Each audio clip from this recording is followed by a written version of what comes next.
Hey, how's it going everyone? This is the Anime Man, and welcome back to another episode of What Will I Be Watching? This is a little series where I look at the upcoming list of anime to jump into our eyeballs and let you guys know what I will be watching. And I'll also let you guys know what I won't be watching and why. I do these every season. If you want to see the one for last season or the season currently airing as of the recording of this video, then I'll leave that in the description below. But this video, we will be looking at Spring 2017 anime, which will be between March of 2017, late March, and late May of 2017. Now I'm on livechart.me. I'll leave the link in the description below so you guys can kind of follow along. And I have taken out all of the series that are leftovers from the winter 2017 season. So, you know, things like Little Witch Academia, so on. But yeah, let's get right into it. And the first thing, as you can clearly see, is, do I even need to explain this shit? Shingeki no Kyojin Attack on Titan Season 2. Now, like, spoilers, yeah, no shit, it's season 2. I won't read the synopsis just in case any of you guys haven't seen Attack on Titan, but seriously, is there anybody who hasn't seen Attack on Titan? Now, I don't really have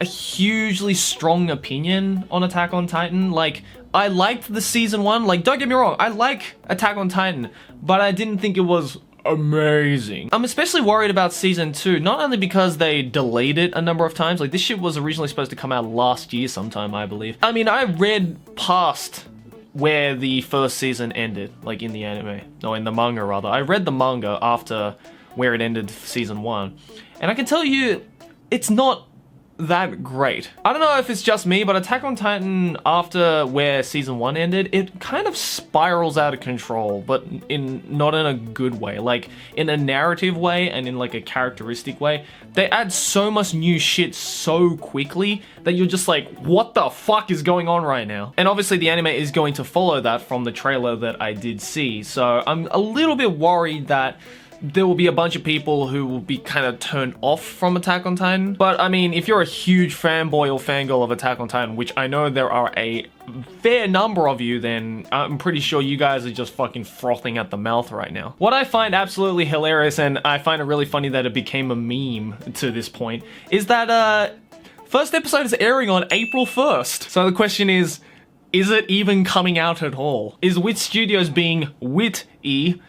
I'll just kill myself after that joke. And are they just like fucking trolling us? Like, is this shit actually gonna come out, or is April 1st gonna come along and be like, April Fool's, bitch, delaying it again, got your ass? I mean, knowing how Japan doesn't even have a lick of sarcasm in its lingo, I doubt that is the case, and it is actually gonna come out on April 1st, but I can't wait to see all the memes that are born out of this shit. Moving on to a second season that I am actually pretty keen about, and that's Boku no Hero Academia Season 2. I love as well, like, how Attack on Titan had like this major synopsis written down that had spoilers in it. Meanwhile, Boku Hero's just no synopsis available. It's not that there's no synopsis available, no synopsis is needed. Now, I gave my thoughts on Boku no Hero Season 1 in one of my seasonal roundups. I'll leave that in the description as well if you want to see it. But if you can't be fucked to watch that, basically, I love it. It was fucking great. Like, it's one of the few new shonen series that I think a lot of people just unanimously got into. I just love the fact as well that, like, it took Bone Studios, like, what, a year to bring out season 2 of Boku no Hero, but Wit Studios took them, like, what, five years and Cabaneri to finally get season 2 out. So yeah, I thought that was pretty funny. I also find it really funny that Boku Hero is also airing on April 1st. The two potentially biggest series of this season might end up just being a huge ruse. Moving on from the second season and all the mainstream shit, we have Sword Oratoria. Now, I'm kind of interested to see what this one's like, because from what I have seen in the trailer, this is apparently done by the same guy who wrote Danmachi and is supposedly set in the same universe. I'm not too sure about that because I personally have never seen Danmachi before. The reason is because I was away from the whole anime scene when that was airing, because I had, you know, my last year of university when that was all happening, so I obviously had to prioritize that. But I've never had enough time to go back and watch Danmachi. But knowing that, I'm guessing because this is a spin-off, at the most, I don't have to go and watch Danmachi. So to any of you guys who haven't seen Danmachi, I'm sure you can just go straight into Sword Oratoria and you'll be fine. Sword Princess Eyes Wallenstein. Why is it that all these like fantasy, like trapped in a dungeon series they always have to have these German names. What is it with like not sci-fi, fantasy light novel authors and giving their characters German names? I don't fucking get that. Today, once again, the strongest female swordsman heads to the giant labyrinth known as the Dungeon. That's creaming with creativity right now. Along with their allies, on the 50th floor where mysteries and threats such as a decayed dragon's corpse that crumbles to ash and an irregularity that creeps ever closer to the party loom.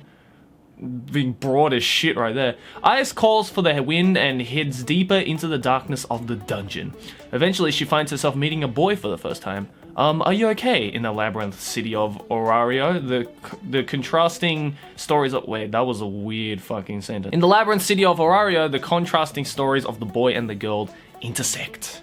Again, this sounds very much like Danmachi from my understanding of the series. So yeah, if you're into Danmachi stuff, then I'm sure people are going to enjoy this. Considering how big of a success Danmachi was at the time, I'm pretty sure this is going to be one of the more popular series of this season. I mean, I'm definitely going to check it out and give it a go. I mean, I'm not exactly fond of these action-adventure fantasy light novels just because I know how generic they can get, and I've read a fuck ton of them in the past, and it's just the cliches on top of cliches, but hopefully Oratoria will prove me wrong. Moving on, we have Saenai Kanojo no Sodatekata flat. That's a flat sign, like in music. This is another series much like Danmachi where I never seen it. I did not watch Saekano. I have heard about it.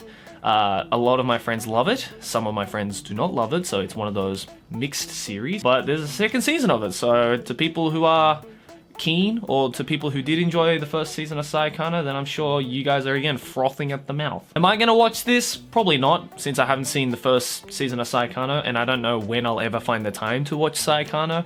But I mean, I will eventually watch Saekano, but I'm pretty sure it's gonna be well after season 2 finishes. Moving on, we have Clockwork Planet. Now, what I really find interesting about this series is that it is written by the same author as No Game No Life. As you guys know, No Game No Life was a huge success at the time. I actually read the light novel series before they announced the anime, and I fucking loved it. And I actually called it as well. I was like, I finished reading the first volume of No Game No Life that I just happened to pick up, and I'm just like, yo, if this doesn't become an anime soon, then fucking what is the anime industry doing? Sure enough, like 2 months later, they announced No Game No Life anime, so I am a god. But besides that, I did enjoy the anime for No Game No Life, and I am probably going to go out and watch the movie that is coming out as well, or has already come out. I don't know which one. But if it's done by the same guy who did No Game No Life, then this one might be another interesting one. Everyone on the Clockwork Planet considers Naoto Miura a machinery nut.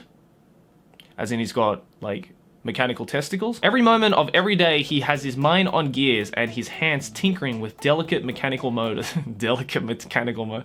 The wording in this needs a little bit of work. But nobody understands how he can hear and feel gears in operation, even from a long distance away. Maybe he's got mechanical ears, you ever thought of that? Then one day, a clockwork maiden falls from the sky. Of course, girls falling from the sky. The author of No Game No Life really loves the idea of their main characters falling from a sky, like, into a new world, don't they? Presaging events that would shake the whole world. They didn't really explain a whole lot except the fact that the main character is a robot. But I looked at the trailer for this, looks pretty interesting, and it's done by Zebek. You know, they've had their fair share of shit and goods, so hopefully this turns out to be one of their goods. Up next we have Zero Kara Hajimeru Mahou no Sho. If they just added the RE colon at the beginning of that, then it would have been way too close to another series. Year 526 of the liturgical calendar, the world knew that witches existed and that they practiced the notorious art of sorcery. Nevertheless, the world did not know anything about the study of magic. Our story follows a half-man, half-beast mercenary. That weirdly sounds a lot like Claymore. Humans mockingly call his kind the fallen beasts. He always dreamt of becoming a human, but one day he met a witch who would change his life forever. Do you desire human form? Then be my escort, mercenary. The witch introduced herself as Zero and explained that she was searching for a one-of-a-kind magical tome that bandits had stolen from her lair, entitled the Book of Zero.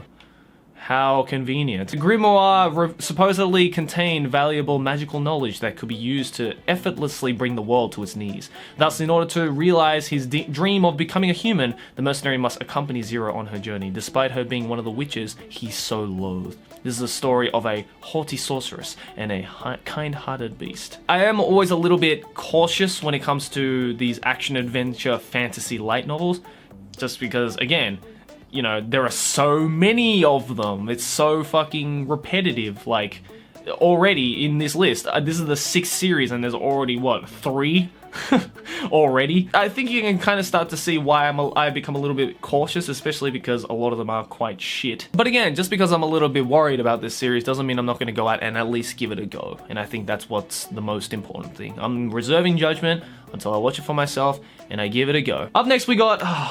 I'm so worried about this one especially. Eromanga-sensei. Again, this is another series that is like, has, you know, a well-renowned author behind its back. In the case with Eromanga-sensei, this is written by the same author as the one who did Oreimo. And I don't know about you guys, but I fucking hated Oreimo. I thought it was so boring. Like, I did not see the hype in it whatsoever, but that's just me. And I know there are a lot of you guys who did enjoy Oreimo, so this seems like a one for you, considering it's done by the same author. The new sibling romance comedy revolves around Masamune Izumi, a light novel author in high school. Masamune's little sister, of course they had to bring little sisters into it, is Sagiri, a shut-in girl who hasn't left her room for an entire year. So it's a little sister who is like a secret shut-in, or like a nerd, or an otaku. Sounds familiar, doesn't it? She even forces her brother to make and bring her meals when she stomps the floor. And she's also a tsundere. Masamune wants his sister to leave her room because the two of them are each other's only family. What? Masamune's novel illustrator, pen name Eromanga, draws extremely perverted drawings and is very reliable.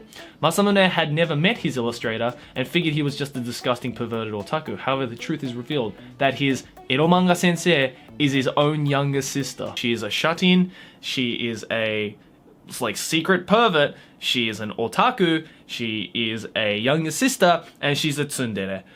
Pretty much, it's Oreimo. See, this is why I'm worried about this series, because I am one of the few that did not enjoy Oreimo whatsoever. So I have a very strong suspicion that I'm also not going to enjoy Eromanga-sensei. I want Eromanga-sensei to be good, but my first intuition is that I don't think it's going to be good, but we're going to have to see. Up next we got Busou Shoujo Let me try that again. Busou Shoujo Machiavellism. Give me more vowels, please. The private Aichi Symbiosis Academy was originally a high school for high-class girls. When it became co-ed, the girls out of fear asked to be permitted to bring weapons to school.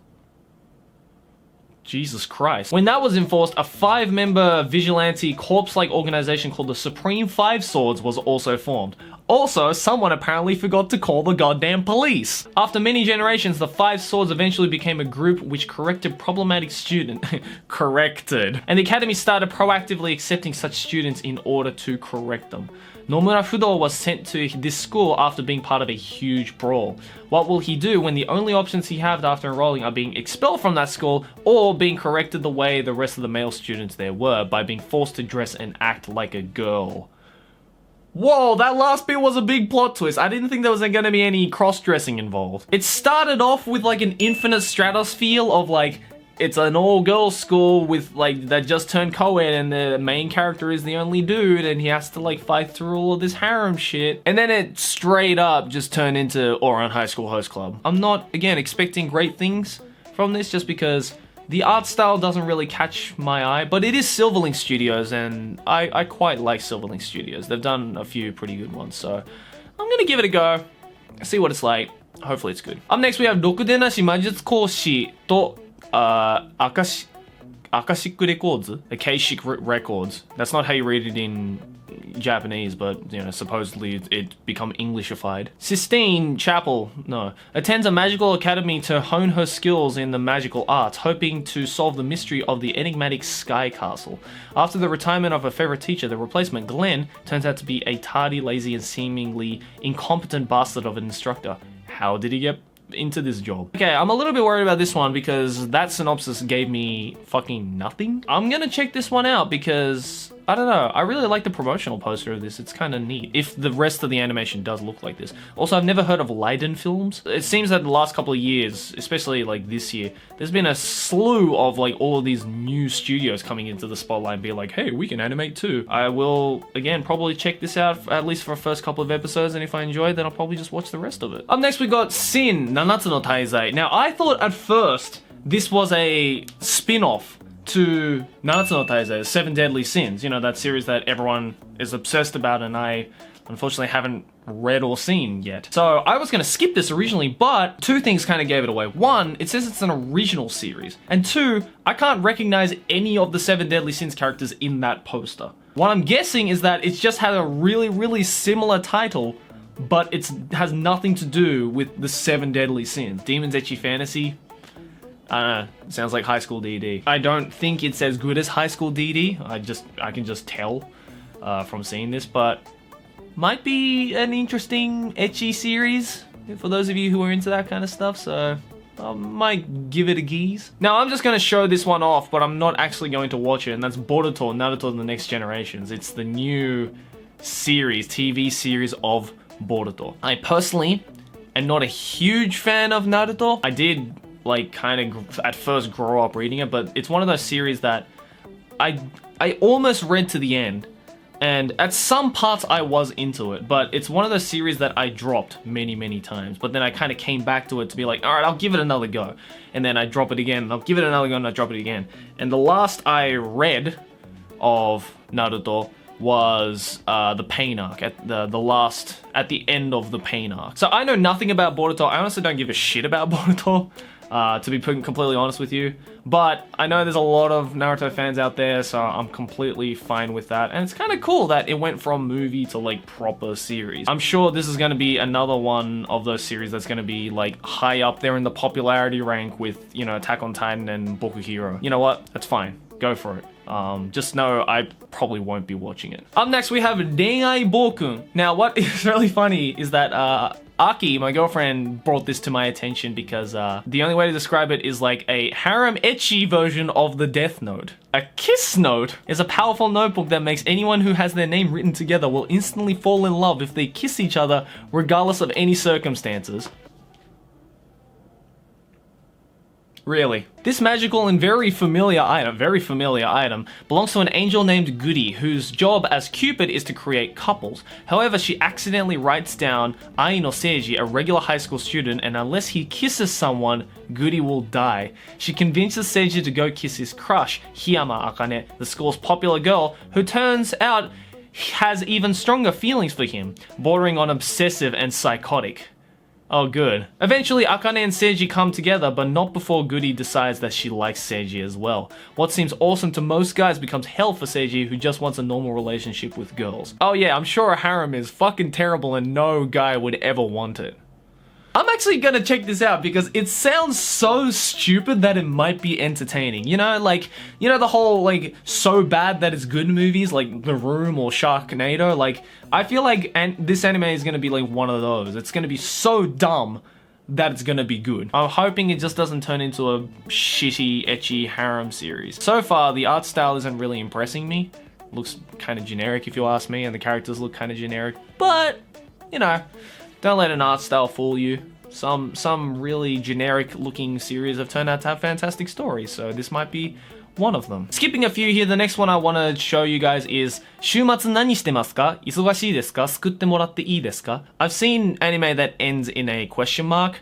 I've never seen an anime title with 3 question marks. 500 years have passed since humanity went extinct at the hands of the fearsome beasts. Even up in the sky where the surviving races dwell on floating islands, these monstrosities constantly threaten to bring death and destruction. Only a small group of young girls, the leprechauns, doesn't quite look like the leprechaun I had in mind, can wield the ancient weapons needed to defeat these creatures. Into the girls' unstable and fleeting lives, where a call to certain death could come at any moment, enters an unlikely character, a young man who lost everything. 500 years ago, the last living human awakened from a long icy slumber. Now, there's a reason why I'm going to check this out and why I'm kind of interested in this series. I've read a lot of light novels in the past, and that title, if I read that title and didn't read that synopsis or see the art style for it, I would assume it's a ecchi harem / fantasy light novel. The ones that are like really generic and need to fucking stop. But reading that synopsis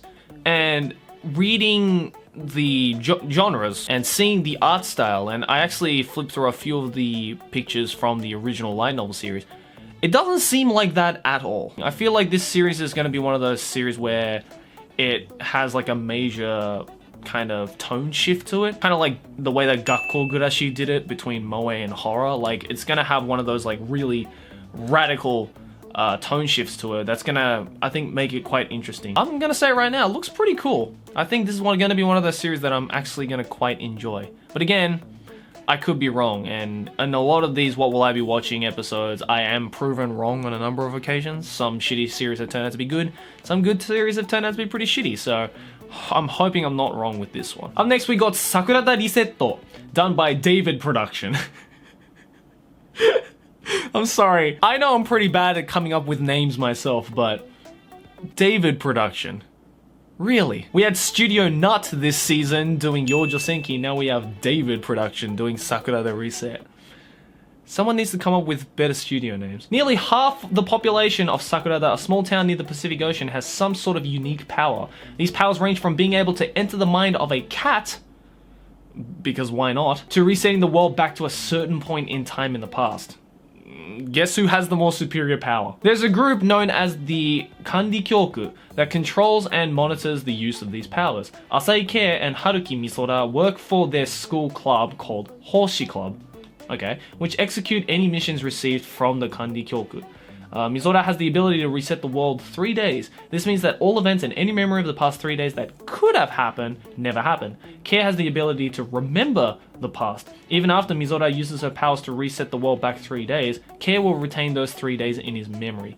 Combining their powers, these two solve missions issued by the Kandi Kyoku. Okay, that one's an interesting one, because on one hand it sounds like a interesting idea, or like, you know, plot motive, or like plot concept rather. It's gonna be the whole idea of like, she resets back 3 days ago, but he will remember everything that happened during those 3 days that she reset. It's kind of like Suzumiya Haruhi on crack, essentially. On one hand, that seems like a really interesting plot motive, or plot concept, right? But on the other hand, it sounds like a bit of a cop-out. It sounds like a little bit OP. I don't want to say it's OP, but it sounds a little bit OP, don't you think? I think it would have been more interesting if the girl could reset time 3 days ago and she could remember, and the guy had some other power that doesn't relate to the time reset. The guy can just say to the girl, hey, I can remember everything that just happened that you just reset, here it is.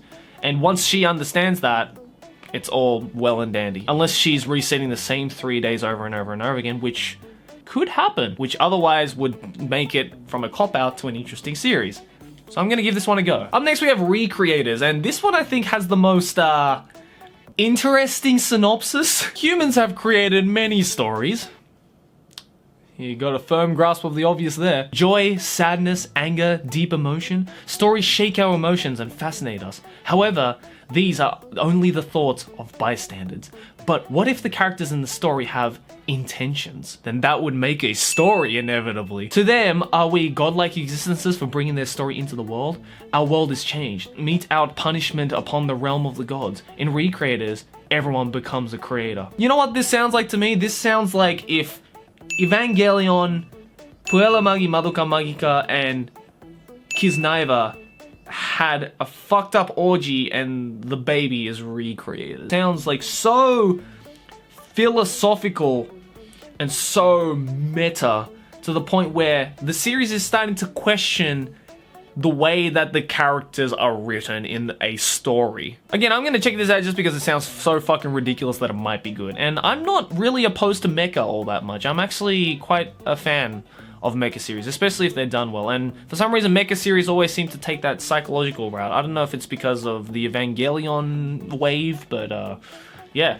might be interesting. Skip a few more series, and up next we have Arisu to Zoroku. Now, I personally think this is going to be one of my favorite series. I'm just calling it right now. I think this one's going to be the most interesting series, just from the way that this whole series is presented. A group of young girls possess a mysterious power known as Alice's Dreams, which gives them the ability to turn their thoughts into reality. Detained and experimented upon, these youths are locked away in secret until one of them manages to escape. Her name is Sana, a girl with the power to ignore the very laws of physics. When this willful powerhouse crosses paths with a stubborn old man named Zoroku, his carefully ordered life will never be the same again. Now, why I think this series is going to be really interesting is because, I don't know about you guys, but I think this is one of the first series where the main character is an old dude. I don't know, it just sounds interesting to me that a seinen series could involve this young girl with this old dude. I honestly think this might be like one of those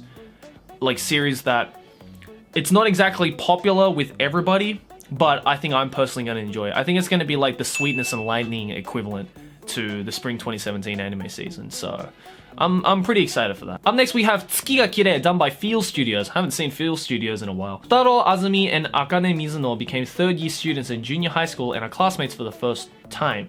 These two, along with fellow classmates Chinatsu Nishio and Takumi Hira, relate to their peers through mutual understandings and feelings. As their final year at junior high school progresses, the group overcome their challenges to mature and become aware of changes in themselves. Now, this doesn't sound like the most amazing romance story ever. In all honesty, it sounds pretty generic, but I can't hate romances. I mean, it's weird because sometimes, you know, after seeing so many romance stories, you want to look for a romance story that is like really new and like really like, whoa, I've never seen anything like that before. I've never seen romance taken in that angle before. But sometimes I think it's kind of nice to just go back to the roots and just like look at a series just head on, you know, look at a genre from head on. And from the looks of it, I think Feel Studios is going to try and do that. It's an original series, so yeah. I mean, Feel Studios have done a lot of romances in the past, so I think they've got a pretty good idea as to how to do a romance correctly and not correctly.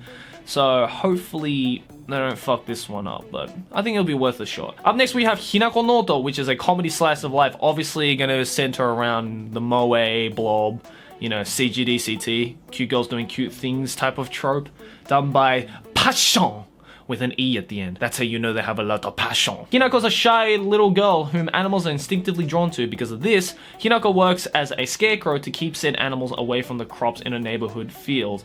Thus, the tale of the scarecrow girl begins. I cannot picture that from this fucking image. This is like a prequel from before the scarecrow from Wizard of Oz met Alice. Is her name Alice? What the fuck? But yeah, I'm probably gonna check this one out. It's gonna be a dumb little comedy slice of life moe shit. So I'm okay with that. Up next, and I am so fucking excited about this one, Uchouten Kazoku Season 2. I feel like nobody I know talked about Uchouten Kazoku or watched Uchouten Kazoku. I personally fucking loved the series, but that might be because it's done by the same author who did Tatami Galaxy, which is like just a fucking modern masterpiece when it comes to anime. But I think it's just due to the nature of the genre, like the whole drama, slice of life type of genre, that a lot of people didn't really get into it. I personally really loved it, and I just love the fact no synopsis is available. No synopsis is needed. It's fucking Uchouten Kazoku. So yeah, I'm super looking forward to Uchouten Kazoku Season 2. I've actually been looking forward to it, so. Here's another interesting one. Ani ni tsukeru kusuri wa nai. What I find interesting about this one is that it's originally a digital manhwa. Manhwa, for those of you guys who don't know, is Korean manga. And I've actually been meaning to do a video on manhwa for the longest time because I just think it's really interesting. I think this is the first time I've ever seen an anime based off of manhwa. So I'm gonna check it out just because I have recently been kind of getting into manhwa. I've been kind of, you know, shown the light of manhwa and that there are a lot of interesting series in manhwa, and this is one of them which I've never heard of, so I'm gonna check it out. It might be an interesting one. And last but certainly not least, it's a movie, but I am so fucking excited for this movie. It's properly pronounced Buramu, but I mean, it's Blame, okay? Let's just say it's Blame. I actually tweeted out about this too because I just fucking love this manga series. It is so goddamn good. And honestly, for any of you who haven't read the manga series, you are sorely missing out. In the distant technological future, civilization has reached its ultimate net-based form. An infection in the past caused the automated systems to spiral out of order, resulting in a multi-level city structure that replicates itself infinitely in all directions.